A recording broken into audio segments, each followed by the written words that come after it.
Superstar J, taking over the airwaves on Shade 45 Sirius Satellite Radio. First, I gotta say, congrats on the classics. You know, because I told you I've been chasing you for a couple of years, man. I've been listening to Wasted Talent. That's been in my gym routine for the longest. You know what I mean? Those is arguably. I don't know if you know that people say that that's like arguably a street classic. That project, Wasted Talent. Thank you. I've been hearing a lot of people say all these different things, and I appreciate it, man. You know, I'm still pushing, man. I don't know, you know.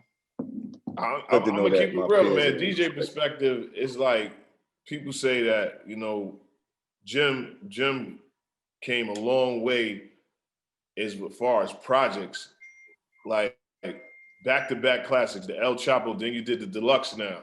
I'm just doing music, man. Like I found a nice little pocket. I got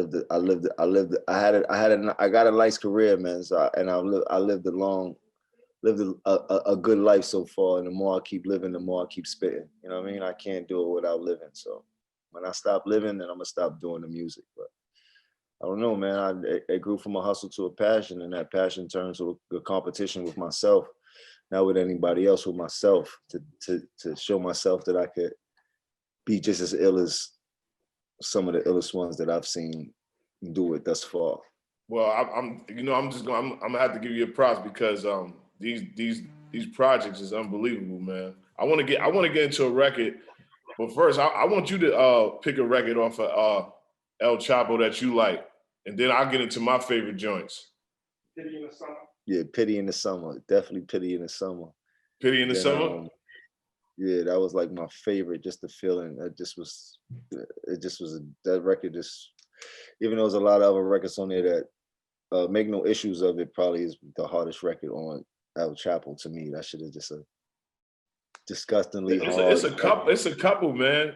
You don't really get projects that you could just run through. You know what I'm saying? Yeah. From the beginning to the end. I mean, I'm a dude that took a lot of trips, so I'm always in the car and shit like that. I'm always moving around, and one thing I hate is to listen to an album where I can't kind of get a complete ride off and shit like that. I gotta keep skipping, trying to find the next record to listen to and shit like that. So since I've been younger, I've been trying to kind of perfect that craft of sequencing an album to kind of intrigue the person and not even touch it or go to the next record and shit like that. So, you know, it's all about the feeling that it gives you from record to record also.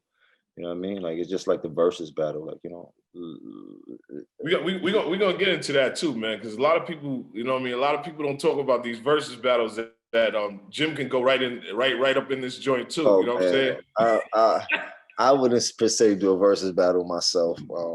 I would do a Diplomat versus battle. I mean, you know, I could, but you know, I'm kind of shy in the most bizarre ways and shit like that. You know what I mean? Like, Jim, we talk about 20 joints. You gonna sit here and tell me that you ain't got 20 fully loaded right now?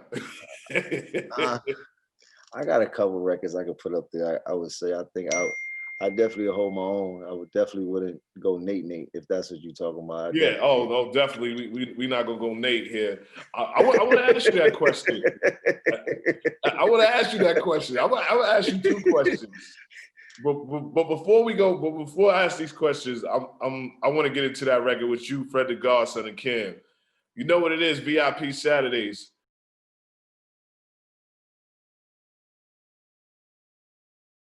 VIP Saturdays, Superstar J, Jim Jones is still here, man. Shout out to Capo, always shows me love. See him on the ad. You know what I mean? Like, yo, Jay, I got you, man. I'm definitely gonna sit down with you. Finally, I said sit down with you. You know what I mean? But Jim, now let's keep it real, because we you know, this is definitely a viral clip right here. Who would Dipset go against? Who's y'all worthy opponent that you think that y'all could go against? I don't know, man. I mean, historically, I would say G Unit, but I don't know if that would happen. Shit, Jeezy and Gucci happened, so yeah, I ain't Jeezy or I ain't Gucci, bro. A little bit different. Love That's them a fact. You dig? But the locks, I think the Locks, Rough Rider, the Locks. I think the Locks would be like the perfect match. That's like playing a 1-on-1 in Monticello Park in the middle of Harlem with everybody watching. If it was to be Diplomats versus the Locks, like due to the fact all the street anthem that we both have, it'd be dope. I know that we as a whole, Diplomats, and as single artists and shit like that, we do have a combined lot of platinum records for Diplomats. So Who would you go against? I don't know, man. I never. I can feel, and then maybe this is trying. I can feel another second. Jim versus Lloyd Banks. If that's what you want to say, I guess. I mean, I don't. For me, it don't really mean that. I'm not as prideful as a lot of these other MCs. I know my strong points, man. You dig? I don't really got it. I don't. If niggas wanted me to do it, I would do it. It would be more of a joke to me than anything. You dig? I mean, I'm not. Don't really though. Like you dig? Like I would just do it for the entertainment and for something that the people will actually want to see and shit like that. But me myself, I think for me, being growing up in New York and listening to from mixtapes to catalogs, like people, I think you would make people more aware of your work. You know what I'm saying? A lot of people sometimes probably don't pay attention to how much work you put in. You didn't put out a Christmas album. You got a classic Christmas album. You know what I'm saying? Like, I mean, I got a lot of work. I could name maybe like 10 features. I know that niggas probably don't even remember that. Remixes. I got a couple joints, man. I got a couple records that I was a part of that are pretty dope throughout my career. So I definitely will have enough ammo to partake in a Verzuz. You know what I mean? I definitely would have that shit on, in the words of my man Gucci. You heard? Definitely gonna have that. Definitely gonna have that shit on. On my way to church, you know what I mean? Look into my eyes, you see all the pain and misery. Like we got records that you get crazy on. You know me, I forget. I be thinking about music how I think about music. I forget about the people that loves my music and how my music make them feel and shit like that. Yeah, you got I'm in Love with a Thug. I know the ladies love that record. You got Summer in Miami. Records like Honey Dip. I'm not even talking about like the strong record. Like Summer in Miami is a universal record. Pop Champagne, Certified Gangsters. Come on, Jim. What's up? Emotionless. It's a bunch Crunk music. Trunk music. 848. Come on, man. 60 racks in my pocket. Come on, man. It's different. Baby girl. Baby, come on, bro. G's up, hoes down. I mean, it's that now. That's 11. That's we didn't even add the records on with Dipset. You know what I mean? That you could play. We'll do Walk It Out. Walk It Out. Come on, man. I could throw some D's on it if I wanted to. What was the Busta Rhymes shit I did? Well, he did A-Rap Money. We got me and Joel's did the A-Rap Money. Bro, I got the shit. I got some heat. I got some shit. Bro, and the thing about it that's so iconic that you introduce a lot of these records that you're saying, you introduce people to the world, to these artists. Like, you made Ron Brow's, if we look at it, the climax of Ron Brow's success was because of you jumping on that record and Hov, saying with the auto-tunes, you know what I'm saying? Then even with some of Miami, I feel like Trey, that was when people started really feeling what Trey was doing. Niggas ain't know who Trey was when I did Summer with Miami. That was my young boy right there. Hello. You know what I'm saying? That's dope. Even a Kid Cudi record, like I could do. Day and Night. That's one of the biggest. Let me tell you something, because we probably could talk all day. I didn't even know Kid Cudi was. I thought that was a freestyle that you did when you did it, because it was just so awkward to beat. Yeah, the directors that did this video wanted to direct for me, and I told them, well, let me see a video y'all directed. They showed me the Kid Cudi video. I'm like, well, if y'all give me this record so I could do a remix to it, then I'll let y'all direct the video. And that's how that shit came about. And Hot 97, somebody at Hot 97 ended up ripping the record off of YouTube, off the video, and started playing it on Hot 97. Come on, Jim. I think I'm gonna start adding switch, man. We we might need a. Oh shit! I got the Swiss record too that I just did off a Swiss album. What was that shit that I went crazy on?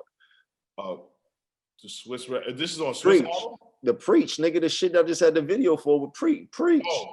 Preach. Yeah, that's what I'm saying. But I just feel like, you know. I got the Weatherman with Weezy. I got the Weatherman with Weezy and Stacks. Yes. That's what I'm saying. You know, I got the Gucci Man record on what's that, Kentucky? What was that, Kentucky? What record was one of them states? I forgot the name of that shit me and Gucci Man had. Kansas. On my way to Kansas. Yeah, that was it. Kansas and shit like that. Yeah, I got a couple of joints. A couple. I don't know about a couple, but we got a whole lot, man. I think I'm gonna start adding Swiss, man. What's up with what you drinking on? I forgot about what you drinking on with Diddy. I got what you drinking on with Diddy. Oh, what about the Sharice Dennis record with the Sharice Dennis record for the ladies? Yeah, Sherry Dennis. Oh, she said Cherie. Oh, Sherry Dennis. That's the name. Pardon me, baby girl.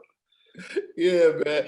But this is what I'm talking about, man. We gotta start reminding people what's going on. But first, man, what made you start the Quarantine Studios? Because I've always seen you recording, you know, yourself. But when did you really start saying, "Yo, this is very important that you start doing it on your own and creating this vision"? They start closing everything down, and they start shutting them clubs down, and them back ends start disappearing. I had to figure out a loop. And just trying to be innovative, and ended up creating something that was way bigger than I thought could ever imagine. And that's where we at now, trying to make sure I get this thing up and running before somebody who has the same thoughts on their mind gets it up and running. Yeah, you got to copyright that, because I feel like that's that part is easy. But you can't stop anybody else from creating something similar to what you create, and that's just this life, man. Whatever you think about, there's somebody else thinking about the same thing at the same time. Just remember that. And it's a genius move, because you're helping a lot of artists out that wouldn't get that, you know, get to Jim Jones or get a record or get to one of their favorite artists, and opening that lane for these independent artists to do records with you and other artists. Yeah, even with that, not even just the artists, just the services that we provide, like with the entertainment lawyers, with publicists, or publishing. We got merch, we got graphic designs, we got engineers, we got producers. So it's a full load of things that artists could tap into, services that they see major artists have, and same services that major artists use or record labels use. They could come to our platform and render the same service. What made you just want to do that though? Like, you know, just putting it together, like just, you know, getting graphic artists and making publishers for these artists. Using myself, and started with myself, and I made a shitload of money off of providing my artistry as service for other artists to tap into and things like that. And then I started attaching other artists. Then I really started attaching different DJs. Shout out to DJ Envy. He was a dope person for even giving me a chance to do business with him and use his likeliness as a client under Quarantine Studios and things like that. What really gave us a spark of people knowing this is something, that this is real.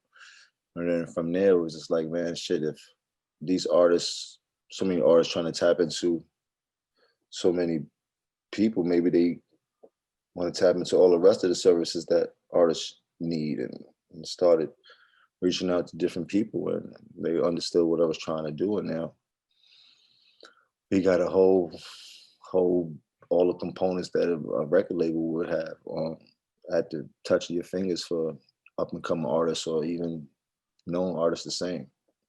Now, I want to get into one of my favorite records off El Chapo, Pardon My Thoughts. You know, feature Dave East. That's a big record right there. Mm-hmm. How did you put that record together? Because you've been dealing with Dave for a minute. I remember when Dave was working out, and people really, you know what I mean? You've been tapping in with knowing the artists before they even blew up. Yeah, I knew Dave since he was playing basketball in college. He's my young boy and shit like that. Shouts to Dave. That record, he actually just came back. I forgot, he came back from like a vacation or some shit like that. He like, where you at? I was like, I'm in the studio. He pulled up to the Heatmaker studio.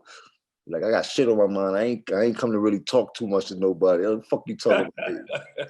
Arsonist loaded up the beat. That nigga went right in the booth and just went crazy. So that was I'm gonna get into that record. We got Jim Jones, Capo in the building, VIP Saturday, Shake 45.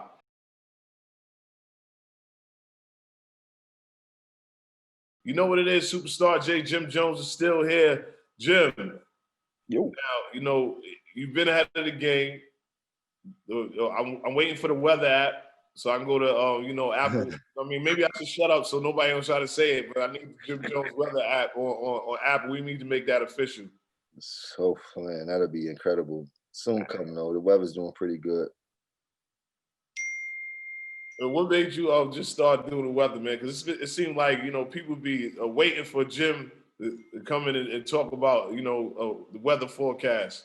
Storm like Irma or one of them hurricanes Storms in Miami. I remember you. Yeah, and I was stuck out there and I did some funny shit that went viral and shit like that. And I kept hitting it every now and then and people was loving it. And it turned into a television show. Now we at Revolt. Shouts to Diddy and everybody at Revolt and my whole production team that helps me shoot. Shout out to Detavio for putting it together. You know. Man, you got your hands in everything, man, in every bag. Yeah, man. I'm trying to get some paper here, man. I need to get the money. Now, I got to keep it real with you, man. I had to take some of your workouts. You know, you inspired a lot of people to start working out. Yeah. Shouts to Vamp Fit. I just did a deal with Dynapro. Shouts to Dynapro. A Dynapro Vamp Fit. So now you'll be able to actually do my workout challenges. You'll be able to buy some workout equipment. Got the merch, got the workout clothes and all that. So, you know, I appreciate everybody that be tapping in, but, you know, health is wealth. And when we was locked down, I know there was a lot of people that didn't have no outlets to get into no gyms because all the gyms was closed. So I was just trying to keep everybody moving a little bit with inside the house. And, you know, that's who turned into what I have now with the Dynapro and the bands and all of that type of shit that we got going on. So I'm excited.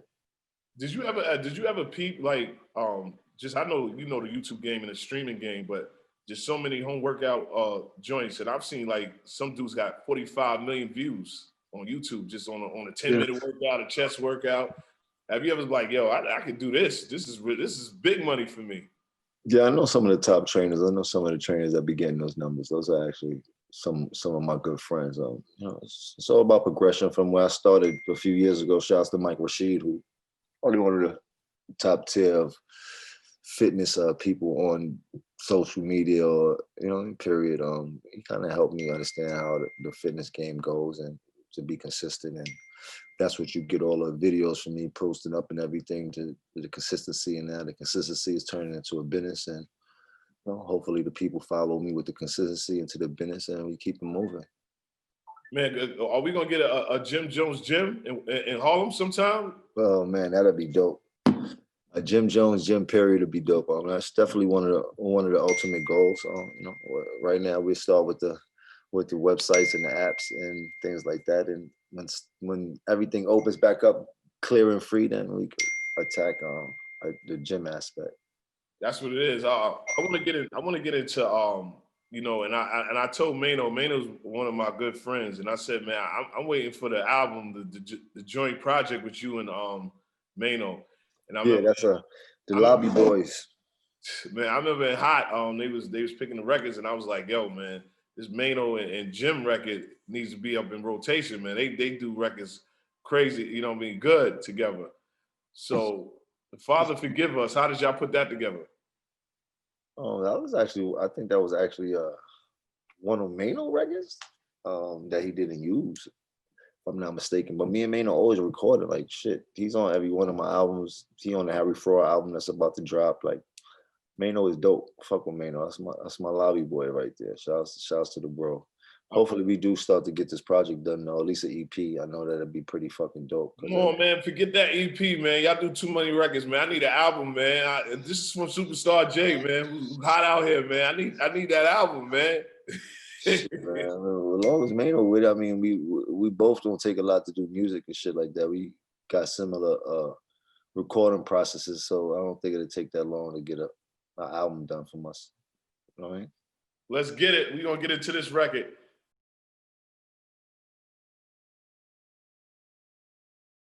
You know what it is, Superstar J VIP Saturdays. Jim Jones is still in the building with the deluxe El Chapo out right now. You know, I always gotta say my words to Jim. Like Jim gotta be a little bit more doing some more interviews, man, with people, man. I feel like, you know what I mean? I know that you like, I got my shit, Jay, and this, but I'm like, yo, man, I'll be arguing in the barbershop. I'm like, yo, if Jim would just do more interviews with more people, his personality's there. He ain't gotta, you know, this is nothing to hide. You know what I'm saying? I said the same shit to Fab. Like Fab is a funny dude with, you know, personality wise. I'll be feeling like y'all just gotta get out there and stuff. How many interviews you seen Batman do? None. All right then. That's what I'm talking about. But we got the projects coming out. So next year, 2021, how many projects we got coming out? We loaded for a whole year straight. We did the deluxe on Black Friday. I'm gonna drop a single from Harry Fraud with French on for Christmas, and we dropped the Harry Fraud project in January. Drop a single from the Scram Jones joint of Valentine's Day. Drop that joint in March. Do a Quarantine Studio joint in May, and come back with the Young Berg, the Hitmaker joint for the summertime, and then start all up with the Zaytoven joint. Damn, yeah. Well, you loaded up, man. In the perfect world, and yeah, I plan on putting out a single and a video every other week for a whole year straight. So let's see how that goes. Nah, I think it can happen. I know you're not stopping on anything, man. I appreciate you, you know, sitting down with me or Zooming with me and telling people what's coming up. I appreciate you for having me and always supporting me and always believing in what I'm doing, man. That's big in my book. Trust me. Yeah, appreciate you, man. Always, you know, always keeping Stack, you know, always speaking about Stack and you know, that was my guy. And I'm still waiting for, man, if they could just put it together, man. Stack got so much music. Did, man. And the funny thing is, man, I've lost so much. So I lost touch with like mostly everything that had to do with Stacks as far as his peoples and stuff like that. So I couldn't even tell people where his music was when people ask me questions and about albums and music. It's like, it's a shame though, but I know that boy left a lot of music here. So hopefully one day or someday it'll appear and people at least get to listen to it. I mean, now would be the time or than ever to put the music out. I know before it was more about money, and well, now it's so easy to make money off music. Y'all need to really upload that music and collect the money off the streams. That should make y'all a couple of dollars and shit like that. Yeah, man. Stacks. His father, Miller. We need to get it together.